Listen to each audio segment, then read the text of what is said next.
This program is brought to you by the Practicing Law Institute, a nonprofit learning organization dedicated to keeping attorneys, professionals, and accountants at the forefront of knowledge and expertise. In 2018, SEC Commissioner Robert Jackson Jr. observed that market structure reform is not a partisan issue. Commissioners of all stripes, members of Congress, and our current chairman have all said it is time for us to take a hard look at the structure of our stock markets. We have a rare bipartisan opportunity to move this forward, and we owe it to American investors to take it. Recently, George Mason law professor J.W. Verret echoed that sentiment on Twitter, commenting that market structure is a uniquely bipartisan issue. We're fortunate to have Commissioner Jackson and Professor Verret with us today to talk about market structure issues on this episode of inSecurities.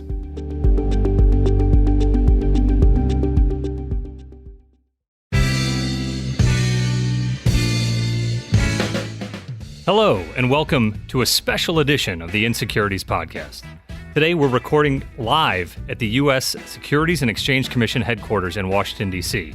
And, as Kurt noted up top, we're joined by two very special guests, SEC Commissioner Robert Jackson and Professor J.W. Verret from George Mason's Antonin Scalia Law School. Both are undoubtedly well known to our listeners, but Kurt, let's do a quick bio for both of them before we get started. Commissioner Jackson was sworn in as an SEC Commissioner in January 2018. He came to the SEC from NYU School of Law, where he is a professor of law. Previously, Commissioner Jackson was professor of law at Columbia Law School and director of its program on corporate law and policy.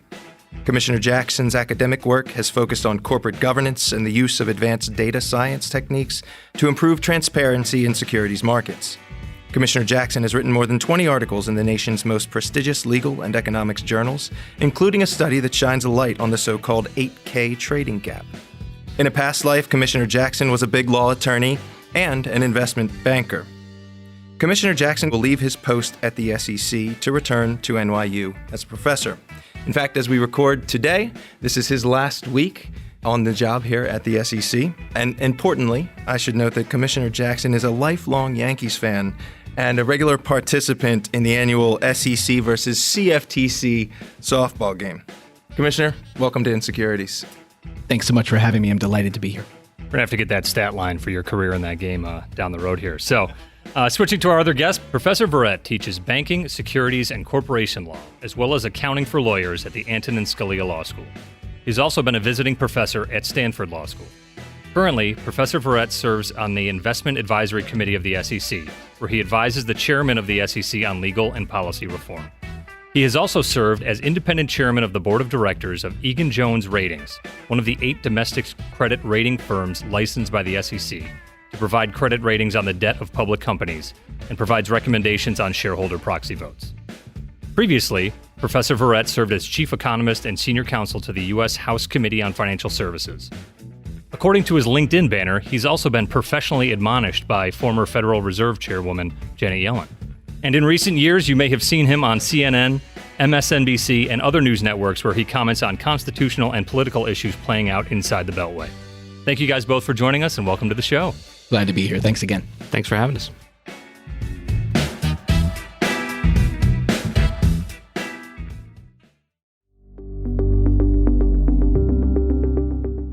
Today we want to talk about market structure, and hopefully we'll have a little bit of time at the end for a lightning round with Rob.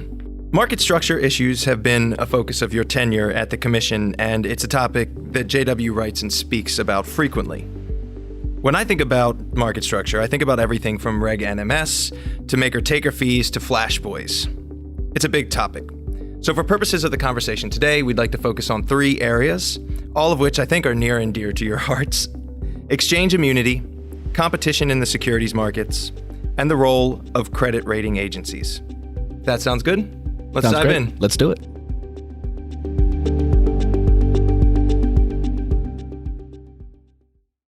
Let's kick off today's discussion with a conversation about the stock markets, or exchanges, and the issue of so-called exchange immunity. Rob, in 2018, you appeared at the Scalia Law School with Professor Verret and Tyler Gellish, who was counsel to former SEC Commissioner Kara Stein and is now an executive director at Healthy Markets Association. You talked about market structure issues. In your remarks, you noted that the SEC has struggled to keep up with market structure developments from a regulatory standpoint, and you said too often the SEC handles the exchanges with, quote, kid gloves. Therefore, you joked, it is time to put the exchange back in Securities and Exchange Commission. One of the issues you identified relating to the exchanges is exchange immunity. Can you describe the issue for our listeners? Sure, and thanks again for having me. Fundamentally, what's going on in equity market structure, it's profoundly complex, but it can be summarized by one insight, which is we have a series of laws that are designed on the premise that exchanges would be not-for-profit entities jointly owned by Wall Street. And that's not what they are anymore. Instead, they are for-profit entities, and they act like it. And I think part of what I was trying to say in that speech is that the SEC has to begin to acknowledge and think through the fact that the exchanges are and can be expected to act like for-profit entities. That is, taking the steps that maximize their profits. And in particular, in an area like exchange immunity, a for-profit exchange can be expected to claim the mantle of immunity at any point in its work, whether it's regulatory steps that the exchange is taking or for-profit steps that the exchange is taking. You can expect it will be in the interest of their shareholders to claim to be immune. It's not a complicated question to ask your shareholders, hey, there are damages here. Should we be immune or not? Of course. That tends to be a short conversation with your shareholders. For that reason, you can expect exchanges to seek immunity whenever they can get it. The question is whether that's right for investors.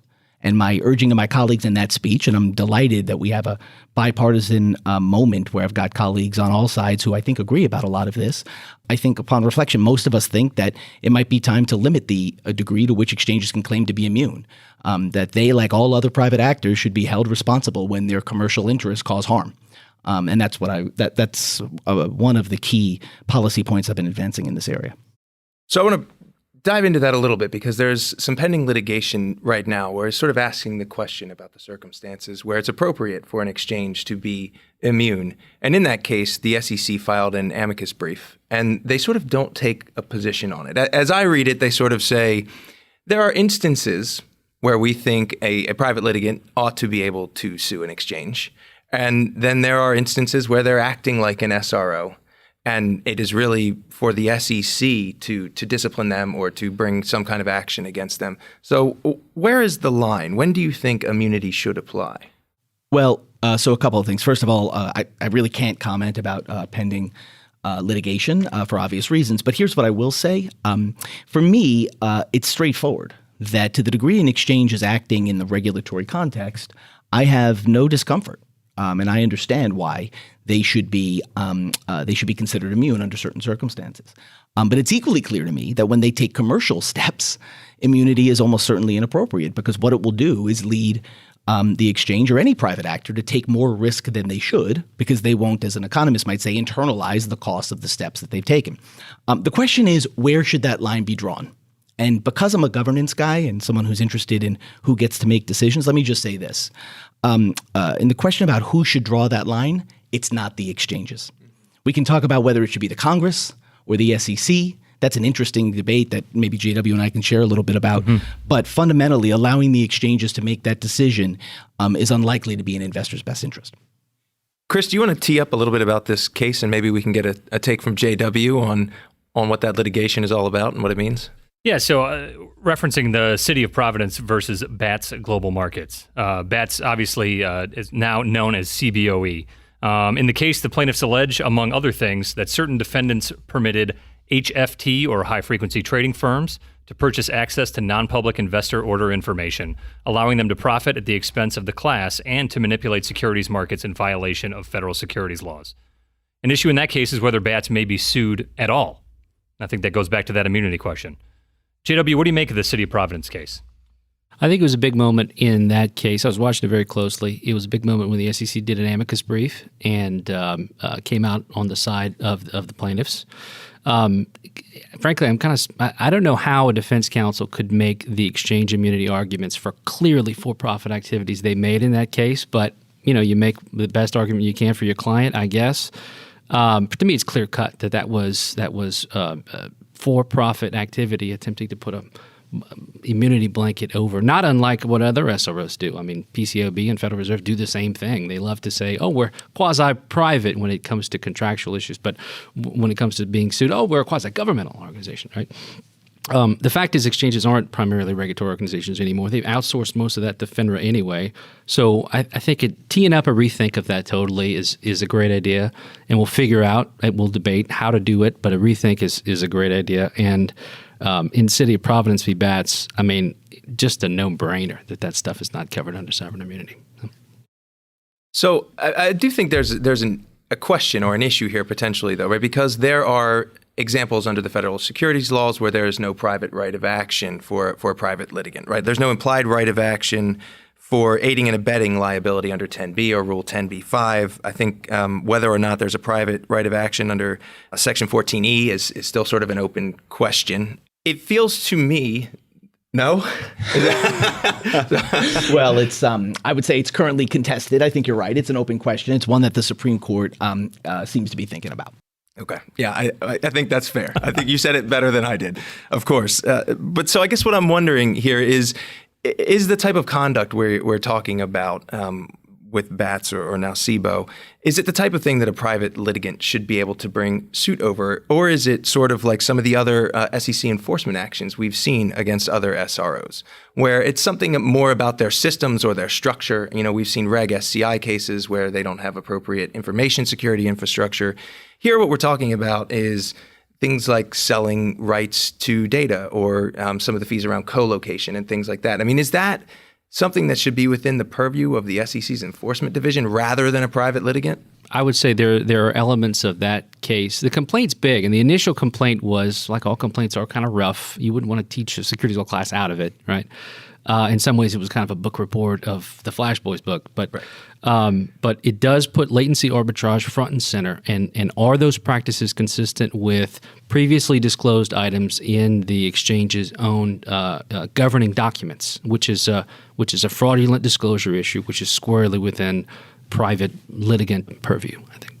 So I think I'm sort of thinking about back across both of your comments, Rob and J.W. I mean, it seems like you broadly agree that if an SRO is acting like an SRO, right, they're doing something like member regulation, that perhaps immunity would be appropriate. But if they're doing something in their capacity as a for-profit entity, then we're getting closer to the area where we think maybe a private right of action is there. So I think that's right. And one reason this is so bipartisan, and JW and I see it the same way, is that we think of this from a basic law and economics point of view. I mean, JW and I have known each other for almost 2 decades. We were classmates in law and economics seminars together. And this is not a hard law. He was always a gunner. I was always a slacker. Doesn't it seem like I'd be the shy one? Right. No, actually. So, no, look, this is not hard law and economics, guys. It's what JW and I, the reason we agree, and the reason so many of us agree, that the law and economics are straightforward. This is a standard moral hazard problem. If you don't require a private actor to incorporate the costs of their private action, you can expect they will take excessive risk. That's just straightforward. Moreover, one thing that was interesting about JW, I don't want to comment on City of Providence or this pending litigation, but he expressed surprise to a degree that the exchanges were prepared to make that immunity argument since it was so clear in JW's view. Is that fair, man? That it was kind of a tough argument to make. I got to say, I feel lots of ways about it, but not surprised. Because a for-profit entity's lawyers are going to make every argument they can, man. That's their job. I'm not surprised or mad at them. This is a problem of incentives and economics, not a problem of individuals or the way particular institutions choose to act. I'm not surprised that they'd like to be immune from as many things as they possibly can. And by the way, JW will tell you, I tend to be a shareholder rights kind of guy. Mm-hmm. There's an argument that they owe an obligation to their shareholders to go as far as the law will allow. To make the argument. Yeah. To make that argument. So now, that doesn't mean that I'm glad they made it. It doesn't mean that I agree. What it means is I understand. Mm-hmm. And when I said we should take the kid gloves off and put the exchange back in the Securities Exchange Commission, what I meant is we should think of them for who they are, which are for-profit entities. That's the basic law and economics here that I think JW and I often see eye to eye on. I think that basic economic discussion really struck with me in reading the speech. I believe the quote is, like letting Barnes & Noble run the public libraries. You won't be surprised when there's not a lot of books at the public library, right? Yeah, dual data similar to feed that stuff. data issue. Yeah, that's where it so really kind of came out. Just to explain that a little bit to folks who aren't thinking about these issues 7 days a week, one of the things that really, when I came to this area, look, JW's been thinking about this for a long time. Ty Galash, Kara Stein, Mike Piovar, my colleagues have all been thinking about this for a long time. But this was not an issue that I'd spent a lot of time on in my previous life. I learned a lot of it from my colleagues and friends. So when I came upon the way that data is sold in this country on stock markets, I have to tell you, it kind of astonished me. You have a situation where we have a public feed of prices. It's got all kinds of regulatory reasons why you've got to be aware of it and understand it and buy it. But then the exchanges who run it also make a tremendous amount of private profit from competing against it. And so to be surprised that the public feed, the SIP, is not faster or better is, to me, to hope against experience when it comes to economics. Of course it's the case that the exchanges have few incentives to make a competitive SIP. They're competing with it. And that's why I think this work is so bipartisan, because that's not a Republican or a Democratic idea. That's closer to common sense. Mm-hmm. To me, I come to this issue from a very different place, and I find very weird allies in market structure that really surprise me. Progressives have a view, I think it's fair to say, of Wall Street that's very critical, right? I come from a very different place, a libertarian perspective that is very critical of the government. In this area, we have Wall Street entities, I guess you want to frame it, that have government-conferred power, government-conferred oligopoly power, the power to regulate their customers. To me, that's very worrisome. That's a crony capitalism a framework that I'm familiar with from other areas like the Ex-Im Bank and stuff like that. So that's where I come from this. And I find allies where I fight cats and dogs with over corporate finance, corporate governance issues, like my friend Commissioner Jackson, and that I suddenly find alliances with on market structure issues. It's strange and it's fun.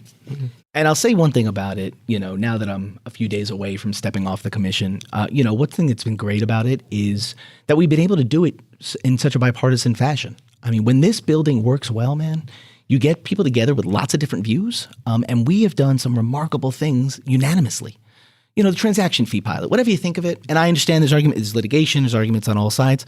We have 5 very different people with different experiences come into that conversation, and we did it 5-0 by seriatim.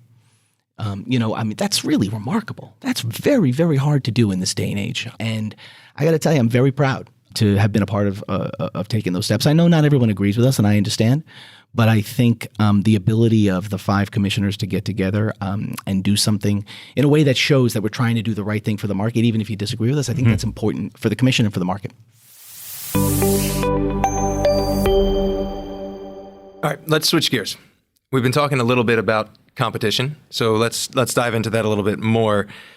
Specifically, Rob, you, I believe last year, called to create within the SEC an Office of Competition Economics. In 2018, you spoke to the Open Markets Institute about competition, which, according to your remarks, is, quote, the forgotten 4th pillar of the SEC's mission. In your speech, you said, quote, we at the SEC have forgotten a crucial part of our mission, to pursue the kind of vigorous competition that American investors deserve. Failing to ensure competition in our capital markets, you observed, is, quote, bad policy. And to help the Commission fulfill its mandate in this area, you called for establishing an Office of Competition Economics within the SEC's Division of Economic Risk and Analysis, or DERA. And as I understand it, such an office would look across the markets and study or ask whether or not we have the kind of competition in our capital markets that investors deserve. That's right. So 2 questions. First, why should the SEC be focused on competition? Isn't that really the role of the Federal Trade Commission or the Department of Justice? And second, does the SEC have the necessary expertise to be a competition regulator? So both good questions. This speech, which I gave over a year ago now, was inspired by a number of conversations with folks across the markets, including my friend J.W. And I want to say a little bit about why I think it's so clear we should be focusing on competition. So your first question is, why should this be part of our mission? And the answer is, that's the law. That's the law, man. I mean, I point out in the speech that all of our operative statutes have been amended to require consideration of competition when we make rules.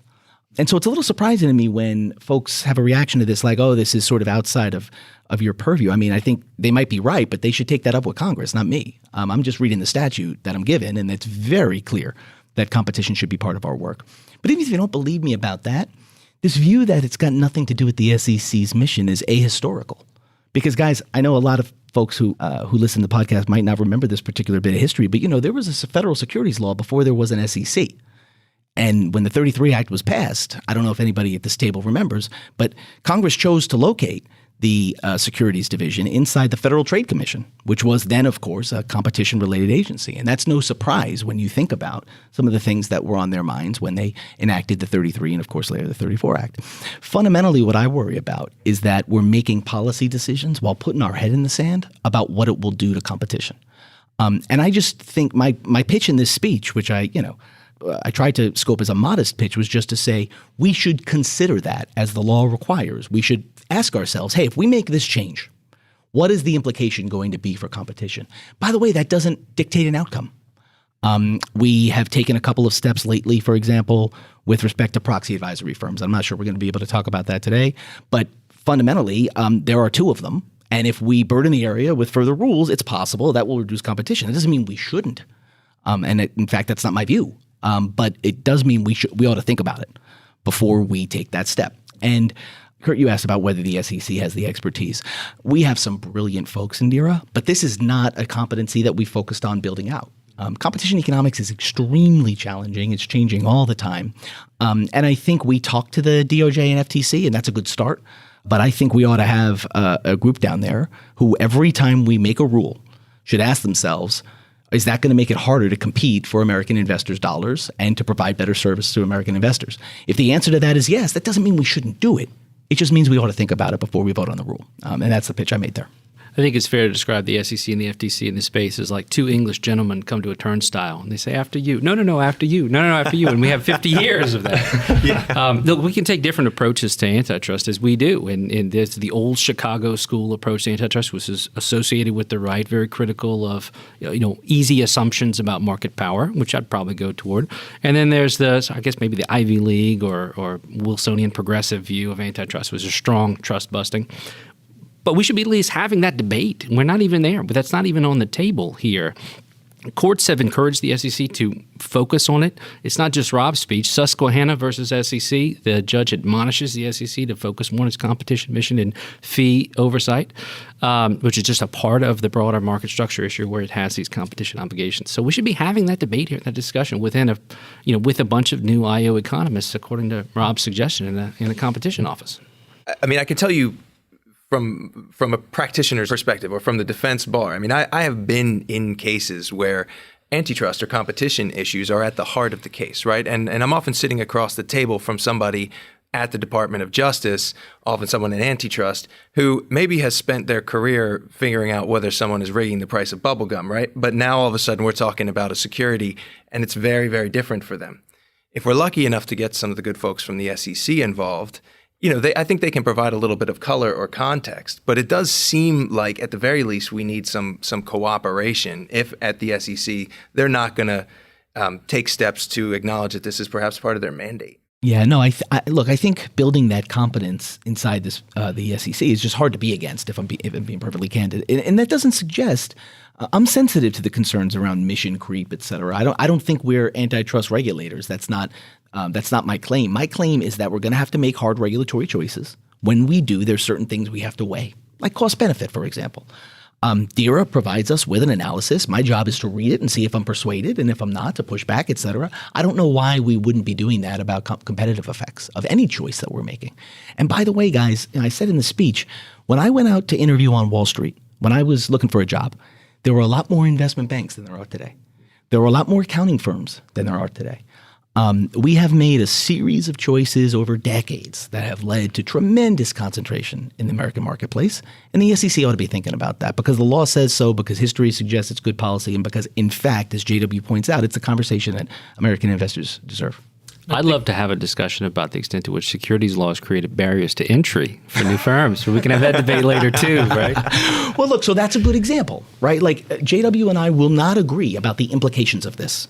Many times he would say, well, you want a list of laws that, create the kind of barriers to, he's going to give me a list of laws that I would have voted for. I have in my pocket right now. Yeah, I mean, it's Came prepared. But again, where there ought to be bipartisan broad agreement is that it's a consideration that should be on the table.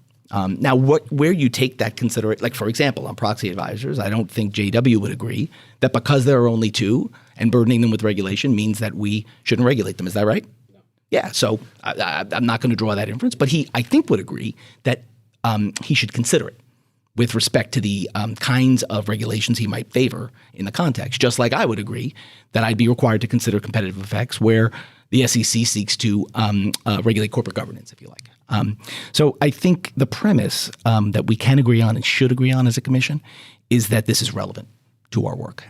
Because it's relevant, we need to build the expertise for the reasons you've given, Kurt.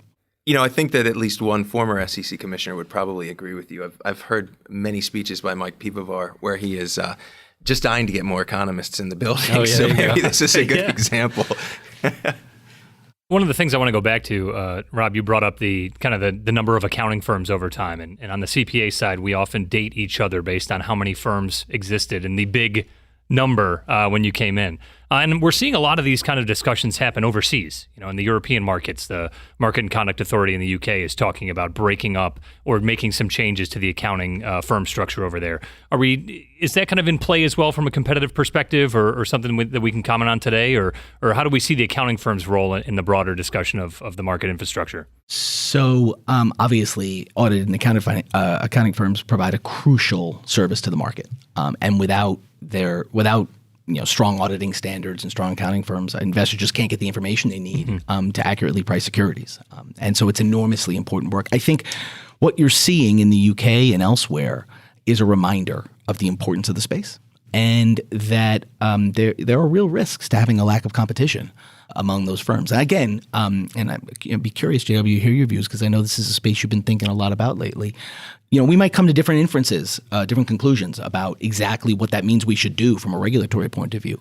But I will say that the quality of audit financials is incredibly important. I got to tell you, Jay Clayton has been a leader on this front, in particular when it comes to the work papers issues with Chinese related subsidiaries. Yep. I mean, that's a hugely important issue. And I'll tell you right now, that's not an easy thing for a U.S. regulator to get out headlong and say, hey, this is a problem, and let's all be aware of it. I was really glad that he took that step. Again, not an easy thing to do, but the right thing to do. And I think what I would say is careful oversight of these accounting firms is going to continue to be important because their work is so crucial to price formation. And I think there's broad agreement about that. But J.W., what's your point of view? No, I love the focus on China. That's a big issue for me. There's a lot of issues with China I have, but that's one where the SEC can do something quickly. In the near term, I'd love first project out of Rob's competition office would be a full sort of soup to nuts review of why doesn't the big 5 to 8 have more ability to challenge the big 4? Is it economies of scale? Like I'm sure the big 4 would probably say, it's economies of scale. It's just undoable. Once you're in the big 4, you got to stay here and you got to come with one of us, right? Or is it regulatory issues, or is it something else that's related to this kind of milieu of stuff? I'd love to see a great project from the new office, just trying to figure all that out, because I think making assurance more competitive while not undermining the value that assurance provides would be a good thing. I don't have that magic answer yet, but I think your little office could help us get there. We'll have to open it first, man. But I think that's right. Exactly. I think that's exactly right. And just to add, a thought to it, the accounting profession, I think, is in an interesting place because there's going to be transformation in that space. And it's such a funny thing because when I came to office, people had just begun to think seriously about blockchain and where it would go. And I got to be honest with you, off the top of my head, money was not the first or most obvious application of blockchain technology. To me, audit was a much more obvious fit. Auditors have been worried about that for a long time in terms of the automation and things. So definitely those discussions are happening. Yeah, and I think I don't know that they should be worried. Yes, but I can understand. Gut reaction was not. You're not going to be replaced by a Bitcoin. Don't worry. Yeah, right. I don't know if that's how it works, Kurt. But. Yeah, very few industries welcome this kind of change with open arms. But I think what they can do is, in my humble view, make the profession more value add. Of course. Because the sort of judgment and advice that truly exceptional accounting professionals can provide is all the more valuable in a space where the other tasks are, as you say, automated. For me, one thing that's sort of interesting about the the question J.W. poses as to why we haven't gotten more competition has to do with the degree to which we have transparency and accountability for actual audit oversight functions. So, for example, the PCAOB some time ago put out a new rule, the AP disclosures, which require detail on audit partners and their performance. And I understand that that's been the subject of some controversy. But I'm a guy who would love to see more transparency in the area, because to me, transparency helps markets do their work. To the degree that good audit partners are known as such, and to the degree less good audit partners are known as such, that helps the market suss out exactly what kind of value they're getting when they look at an audited financial statement from a particular firm or partner. And I think that's, in the long run, that'll lead to more competition in the space. So last word on the concept of an office of competition here. I mean, it sounds like we are all sort of broadly in agreement that it would be a good idea for the commission to set up an office and at least take a look, right? Let's see where it might be appropriate for the commission to do more. I'm not sure that there is necessarily agreement in the building. And I'm thinking about a speech the chairman gave recently where he talked about avoiding the desire to stretch the mandate of the SEC. I mean, do you think that's how he might think about this competition initiative? So as a rule, I try hard not to speculate about what the chairman might think. Look, man, I've been so lucky to work with a thoughtful chairman like Jay Clayton. It's been extraordinary and just fortunate. Not only with Jay, but to have colleagues like Elad Roisman, Esther Peirce, Mike Pio, Kara Stein, Allison Lee. I've been very, very, very fortunate. And I think one way I might talk about this or think about this is that Jay and I have different jobs. Jay is a CEO, so to speak. And I think he's extraordinary as a CEO. He's got to run the building he's got, on the budget he's got, with the mission he's got. And commissioners sometimes have the luxury, and some of the very best predecessors I've had have had the luxury of looking beyond the limits of the law that we have and think more about the future and what it should look like. And I would characterize, to the degree that there's disagreement, it might be because we sit in different places, have different roles, and different perspectives on questions about the future of the place. Would we need to change a phrase that I became aware of last year? The tripartite mission would then need to be the quadpartite mission? Or I don't know what the right Latin is for that. I leave that to the attorneys. But I'll tell you, it's such a funny thing, man, because it is a ritual. And I say this in the speech, that during the confirmation process, you are asked about what you'll do about the tripartite mission. And if you go to get the statute and just read the law, there's this fourth thing that everyone seems to leave out. And I should say that, it doesn't, to me, have an obvious partisan bent. J.W. and I agree about the importance of the board. And by the way, I think Congress ordinarily doesn't put words in statutes that they don't intend to have import or meaning. So J.W.'s not so sure. But anyway, what I would say is we should take that mandate seriously. And part of what that means is having the expertise in DERA, I would say through an office of economists who can give us some analysis as to what we should think about the competitive effects of our choices. So let's stick with competition, but focus on a slightly different era here, and that is credit rating agencies, where, arguably, competition hasn't solved the problem. So the SEC and its Office of Compliance Inspections and Examinations, OC, have oversight of credit rating agencies registered with the Commission as nationally recognized statistical rating organizations, or NRSROs. These are entities like Moody's, Standard & Poor's, Fitch, Japan Credit Rating Agency, and Morningstar Credit Ratings.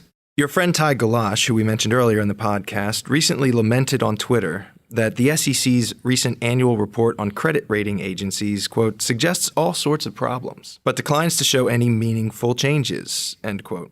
He explained that the credit ratings industry suffers from potential conflicts, and, quote, experts, investors, administration officials, members of Congress, and others have all recommended fixing the facially conflicted business model.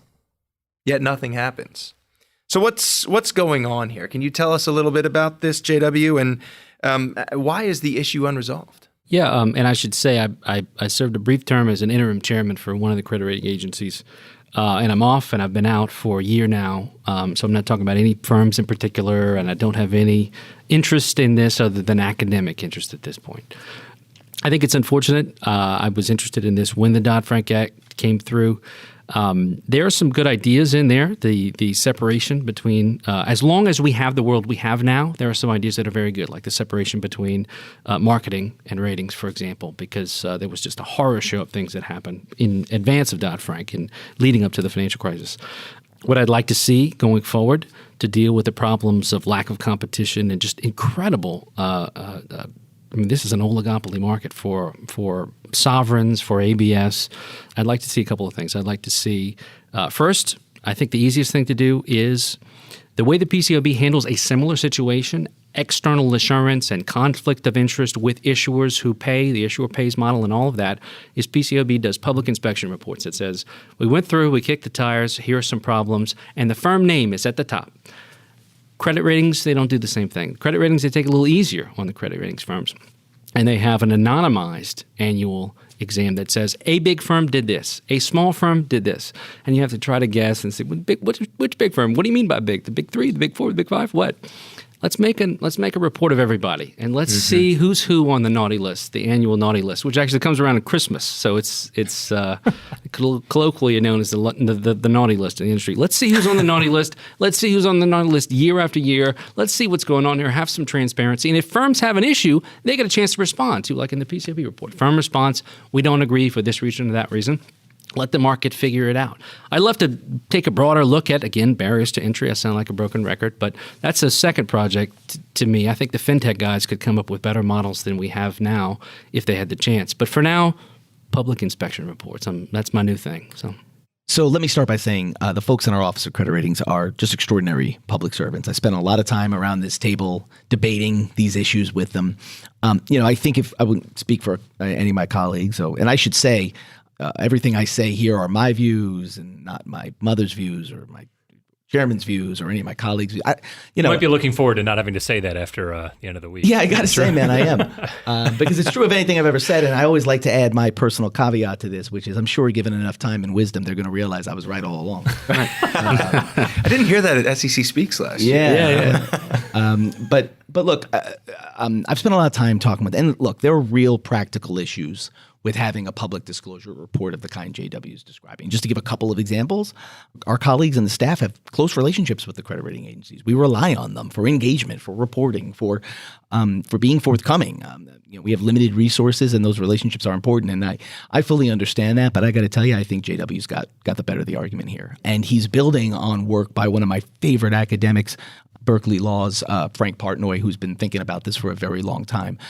Very thoughtful academic, and he's also suggested for some time that public accountability makes some sense. And let me just say, the reason why, again, I think students of law and economics would agree about this is guys like us think a lot about not just the rule that we'll have, but how people will respond to it knowing the rule exists. We think about it as like an ex-ante effect of a rule. JW and I spent a lot of time thinking, if we make this rule, what are the consequences that will flow from it, and do we like those? One of the problems with not having public accountability is you worry that if someone at a credit rating agency, a firm, knows that if they make a mistake or if they engage in something that is not good for investors, they won't end up in the public record. There won't be public accountability for it.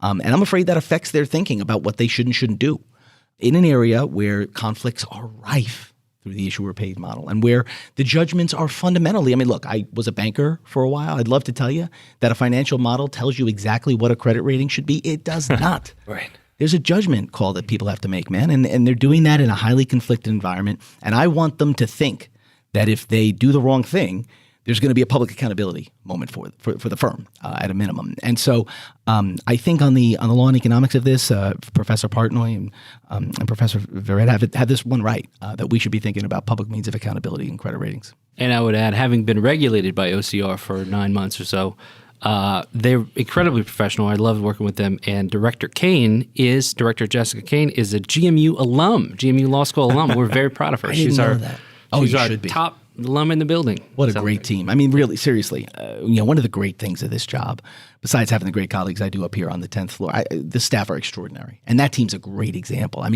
We sit around here, man. I'd love to tell, if you guys had sat in on it, it's the kind of conversation you want us to have. We're talking about the puzzle of competition and how you bring more firms in. We're talking about how do you make sure credit ratings are accurate, but then not burden a new entrant. We're having the conversation that we should.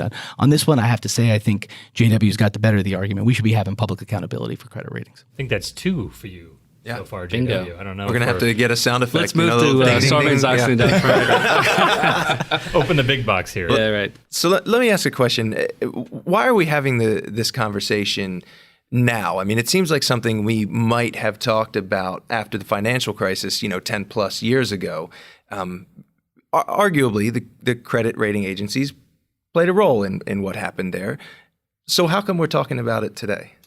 Well, I think there are many observers out there, and I won't speak to whether they're right, but there are many who are worried that we're returning to the same movie again that we experienced in the mid-2000s, that the issuer pays model is creating conflicts that are encouraging credit ratings analysts and agencies to be more generous than they otherwise could or should be. And the worry about that is we still have a lot of the regulatory arbitrage that exists in having a particular rating and the degree to which you can attract investors on the basis of that rating. Because that's true, I think there's real concern in the marketplace about the model and whether it works. And I got to tell you, just the other day, our fixed income market structure, our FIMSAC committee, came out with a wonderful set of recommendations that I'd encourage folks who are interested in the space to take a look at. It's a really good example of a well-functioning, thoughtful advisory committee. FIMSAC has done great work. And in particular, these recommendations reflect some things that were considered for Dodd-Frank, but didn't become part of the bill. So the Frank and Wicker Amendment, which would randomize the assignment of issuers to credit rating agencies so that there's less commercial incentive for conflict of interest. Interesting ideas. I'm not prepared at this moment to pick one. I will say this. We've been having this conversation, Kurt, for a long time. It may be that it's time to take some steps in the area. So I'm going to be paying a lot of attention to where FIMSAC and my colleagues end up in this area. J.W., do you agree? What steps do we need to take? I'm not going to go full out Franken amendment, though I'm willing to talk about randomization generally in some contexts. But I would like to see the in a world in which in consumer credit rating, and I know it's a very different field, but where they can track literally, you can enter into it voluntarily into app-based tracking of where you go and what you do for alternative credit rating. I can't imagine what fintech could do with company credit ratings, with harnessing big data. That would totally blow the current model, broken model, I would say, of sort of subjective, it's AA, it's AAA, based on a bunch of models, but essentially just subjective judgment. I mean, let's be honest here. Fintech guys can blow all of that out of the water if given the chance, I think. So that's what I'd like to see. You're not the only broken record here, JW. I always kind of think of the issuer pay model through the lens of audit and accounting firms. Very similar setup where the client or the auditee is incurring the fees to have the audit performed. Are we thinking of that along the same lines here, or do we see a similar issue with the audit model, or are there other considerations on the credit rating side that don't apply? I think it's the closest analog. It's not assurance; it's rating, not assurance, which is different. And assurance is actually harder, I think, but the closest analog we have, yeah. Mm-hmm. I think that's why some of the steps that have been taken in the U.S. market on the audit side are so important. I mean, when you say that, my answer to you would be that's why we've got audit committees. Yep. With some of the audit chairs I've worked with, man, in the boardrooms across America, some of the smartest guys I know. Thoughtful, prepared to push back, prepared to ask hard questions, prepared to get an answer that's not the easy answer. And I think institutionally that plays a very important role. But otherwise, there are some parallels there. Mm-hmm. And you do have to wonder what our audit world would look like if we didn't have independent audit committees and chairs. And that's, I think, what people are concerned about in this space. Mm-hmm. You know, what's funny, to me, there's a sort of a trade-off here, a balance between liability and regulation. And in audit, they kind of have the worst world here because they don't have much liability relief, but lots of regulation. In credit ratings, they have the opposite. They have ultimate liability relief and not nearly as much regulation. So I don't know who the lobbyist is for the credit rating guys, but they're beating the accounting guys out of the water. All right. I think we've made it through our big three topics for today. Not the big four, the big eight, but the big three topics for today. We want to kick over to a lightning round, but first, I want to give both of you guys any last thoughts before we move on. It's good to be here. Good to be here to celebrate Rob's last week at the commission. If you'd have told me 10 years ago, 5 years ago, that the guy I disagree most in law review articles would become one of my best friends in Washington, a guy I'd work with on issues, market structure, et cetera, or debate in a fun way, in a way where I have to say, how do I deal with that when he do speeches on the corp fin stuff? Congrats, man, and good luck to what comes ahead. Well, thanks very much. I got to say, I don't think JW is the only one celebrating that I'm coming off the commission. But no, look, what it's been such an honor. And I got to be honest with you, I just look back at this experience and say I was so fortunate to get to work with the incredible staff here, but also with a guy like JW who, this is not an easy moment for bipartisanship in this town. But he and my colleagues on the commission have made that possible for me in a way that if you told me 2 years ago, hey, Rob, you're going to be ending a term where you've got a lot of initiatives that you managed to move forward on a bipartisan basis, I would have been surprised, but proud and excited. And I'll never forget the experience. I've been very, very lucky. Well, congratulations. Thanks, man. And thanks for being with us today. We want to finish today with a little bit more fun. We've talked on previous episodes of the podcast, Kurt and I, about the importance of footnotes, whether they're in a Supreme Court opinion or other decisions being made around the area. So, Commissioner Jackson, been noted both as an avid reader of SEC-related activity as well as a huge Star Wars fan, that sometimes you'll fit some pop culture references into your thoughts and into your speeches. So it's okay with you. I want to run through a few questions just to flesh out some of those ideas. Yeah, sure. It's securities law, man. You got to spice it up somehow. So first off, just yes or no answer. Are these the droids you're looking for? These are not the droids you're looking for. I wish that you guys listening could see the face that Rob made there. It was great. I don't know if you're familiar with the phrase "who shot first." Come on, man.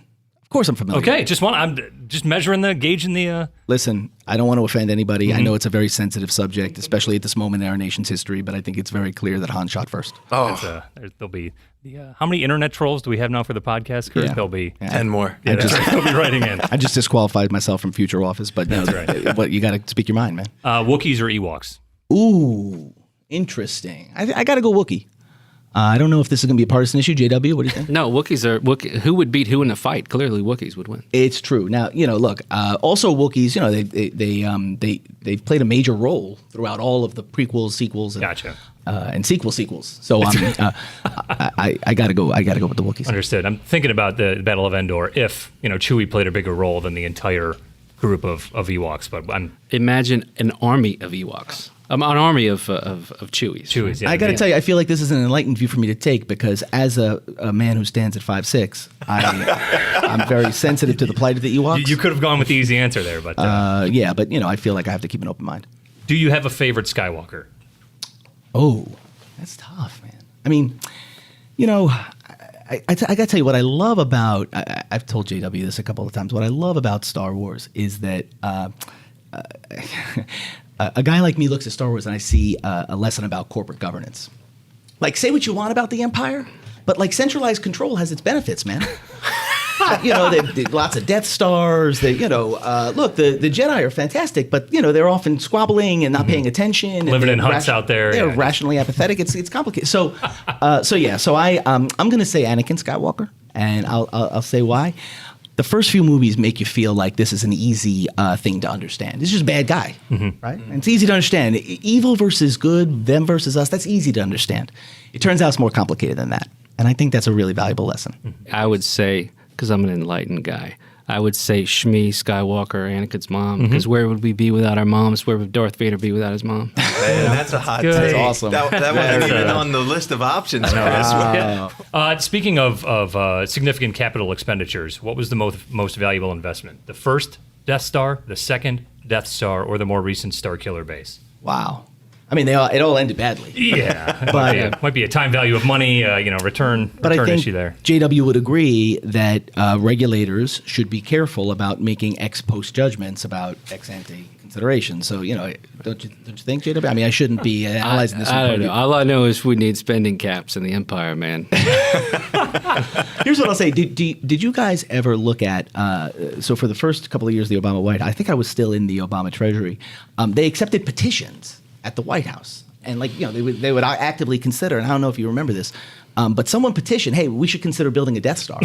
Yeah. And so I can't think. I remember it was NASA or somebody else, but someone had to there was a response, and I remember very clearly the first item of response. Here are the reasons why we're not going to build a Death Star, and one was the administration is not in favor of blowing up planets. Okay. I feel like that's a strong position we can all get behind. Yeah, I'd like to think it's bipartisan. If you remember from Episode 1, which again is the fourth movie in production, The Phantom Menace, Senator Palpatine, later the Emperor, sorry, spoiler alert for those of you who haven't followed along the past 40 or so years of film, his rise to power is set in motion because the Trade Federation did not comply with their need to pay appropriate trade taxes. Had the Galactic Senate better managed expectations with its taxpaying base, do you think we could have avoided the entire Star Wars saga? Well, as it turns out, the conflict, as you know, was manufactured. So I think there might be a lesson in that. That conflict is not what it seems. And, look, fundamentally, it would have been a shame, right? Yeah. I mean, they're great movies. Come on. So I'm kind of glad they didn't work it out. With the blown up planets aside, I mean, there was a lot of good to come out of it as well. Yeah, I mean, Trade wars are not easy to win.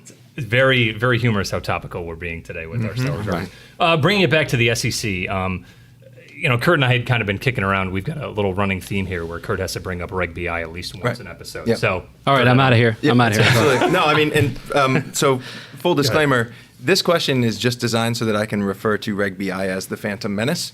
But with that in mind, there's always a lot of debate about, what's your favorite Star Wars, right? So thinking about SEC rulemakings, if we thought that maybe Reg BI is the Phantom Menace, and you can tell me if you agree with that, what's your favorite Star Wars movie, and what's the SEC rulemaking analog from your tenure? So I have a controversial answer to the Star Wars question. It's got me in a lot of trouble over the years, and I hope this doesn't come up in the Senate ever. I didn't be in trouble. But I think Revenge of the Sith is the finest Star Wars movie, and here's why. Yeah, I know. That's one vote for Revenge of the Sith. Yeah, I'm like the only guy. Humanity. Yeah. Here's why I think that's so. Telling a story isn't easy, and what the challenge, if you think about it, when he sat down to write this, here's the challenge: everybody knows what happened before, everybody knows what happens next. And you have to write a story in between that's sort of compelling and makes sense. And I think the movie achieves that. My own sense is that people should be graded against a reasonable set of expectations. We should be careful about how we define success. And in that situation, when he knows that everybody knows what happens next, it's one of the most iconic moments in movie history that Anakin Skywalker becomes Darth Vader. To have made it compelling is really an extraordinary achievement. It would be like me dunking a basketball. I mean, really not likely, but would be delightful if it happened. I think if you ask me about the things I'm most proud of here, most of them have to do with market structure, but we've talked about that a lot, and so I'm going to give you a different one. Something that just shows you how well this building has functioned under Jay Clayton's leadership is that we unanimously adopted our ETF rule last year. Guys, again, this is trillions of dollars of ordinary families' money. More and more people are using this vehicle. It's put tremendous pressure on costs in a way that's really important for those families. And there was debate for 10 years or more about what the right shape of a rule looked like, about whether it could move through the commission, et cetera. We adopted that Rule 5.0 through our seriatim internal process. I'm extremely proud of that. And again, I understand it's not the world's most sexy subject. It didn't get as much attention as Reg BI or as other things that I care about. And there are a lot of high profile losses that I've had in the job. No doubt. I lost a lot more often than I won, but I'm really proud that kind of thing, we're so engaged in the work of protecting investors that we do something like that would be remarkable under different circumstances. And the market just expects the place to work. And that's been very rewarding. And I think it's a tribute to Jay and my colleagues on the commission. I think that's a perfect way to end it. Thank you both again for being with us today. Hope to see you again soon. Thanks, guys. Thanks, guys. That's it for our episode today. Thank you for joining us for the inSecurities podcast from PLI. As always, you can find us on Twitter. I am at @enforce_update. And I'm at Ekimoff CPA. Be sure to check us out on Apple, Spotify, or wherever you get your podcasts. And feel free to jump into the conversation using the hashtag inSecuritiesPod to share some topics, cases, information you'd like to hear more about. Thanks for tuning in, everybody. Hope to see you next time. Have a good one.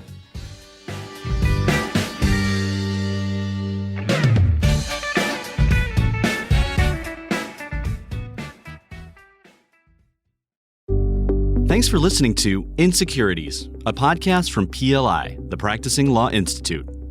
PLI is a nonprofit provider of authoritative professional services training and continuing education. In an increasingly complex business environment where intricate corporate structures reign, inSecurities can help you make sense of it all.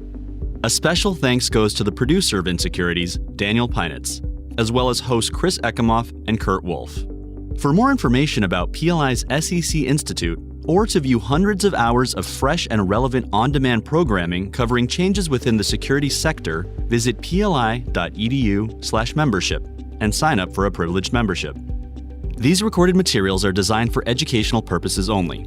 This podcast does not constitute legal, audit, tax, consulting, business, financial, investment, or other professional advice, and it does not create an attorney-client relationship. Please consult a qualified professional advisor before taking any action based on the information herein. Furthermore, the views and opinions expressed in this podcast are solely those of the individual participants.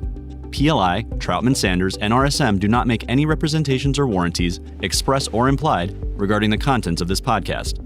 CLE and CPE credit are not offered for listening to this podcast. Users of this podcast may save and use the podcast only for personal or other non-commercial educational purposes. No other use, including, without limitation, retransmission or editing of this podcast may be made without prior written permission from PLI.